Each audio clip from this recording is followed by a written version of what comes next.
Let's talk banking in Nigeria. FBN Holdings reporting some blockbuster results, half year, second quarter. There it is. Who better than Arise business analyst Chika Mbonu to take us through the numbers? Chika, you're very welcome, sir. Good morning to you. Morning, how are you today? Fine, thank you But very let me much. just put it out there Yes. for our viewers. Of course, today's decision day for the MPC. We'll wait when they address press conference. Yep. Of course, usually either to hold, to tighten, or to loosen. It will make sense out of it for our viewers. Indeed. But today, this morning, let's look at First Bank. Indeed. First Bank is, I think, lucky, because we analyze their full year financials for 2022, and now we're here now doing the 2023 half year. For one or two reasons. The first reason is that the bank blew out. For the first, this is the best result they had in almost 130 years of their history, and again driven by a sustained turnaround strategy. We talked about First Bank in 2016, where they were in 2016, and the initiatives under the watchful eye of central bank that led the bank to where it is today. Again, I repeat that this is a bank that was the NPL, non-performing loan ratio, was about 45% in 2016. Wow. As you see in one of the lessons we have here, it's come down to about 4.3%. Impressive. And it can only happen through sustained, intentioned efforts of the management team, supported by the board and CBN, to employ first-class relationship risk management policies. But look at the gross earnings, which is like everything that the bank has earned. On the income statement. Everything, throw into the basket, everything. All these accounts they don't maintain. Maintenance charges, they charge us. All this is ATM. When our money, even when they don't pay us, they will charge us still. Everything goes into this basket. Theirs grew by whopping 82.8% by half year. Now, operating income, of course, commensurately, grew by almost the same kind of figure. And then the two other figures there, the net interest income and non-interest income. You can see non-interest income, 113%. Massive jump. So you can see that this is a blowout result for the bank. Now, the other thing I put out here, as I'm going along, is First Bank is symptomatic of what happens. We don't want to whatever what happens up there. Shareholders can buy and sell shares of the bank. By the way, Femi Otedola, getting a board seat.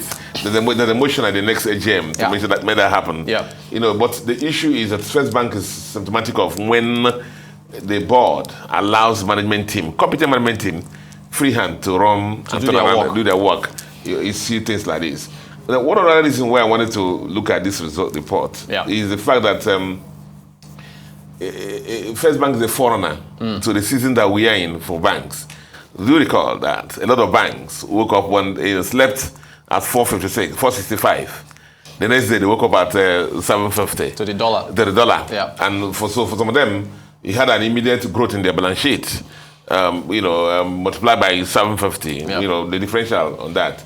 And for those who are long, who have, let me speak, because a lot of viewers are not banking, let me use the big word, who have assets more in dollars than liabilities, they had what they call foreign exchange gain. For example, if you had $100 now, it was 465 before, the next day you woke up, 750. So we had this naira, so the same thing that happened in banks. So a lot of banks that had assets in dollars, but the First Bank, you could see, when we look at the figure there, was that they actually on the foreign exchange line made an exchange loss. Okay. But I guess they were holding some FX derivatives, assets and FX, and which maybe swaps, which they revalued and on face value, and they got a whopping more than 200 million on that. Wow. If you net off the increase in net NPL, they still had, you can see it still had a lot to throw into the profit and loss account. Gotcha. But if you pull out, isolate the issues of foreign exchange, the bank is on a path. You have a clearly 65 billion naira that came from the normal operations of the business. Not surprising, 42 million customers, First Bank. 12% of the payment, controlling 12% of the payment system in Nigeria.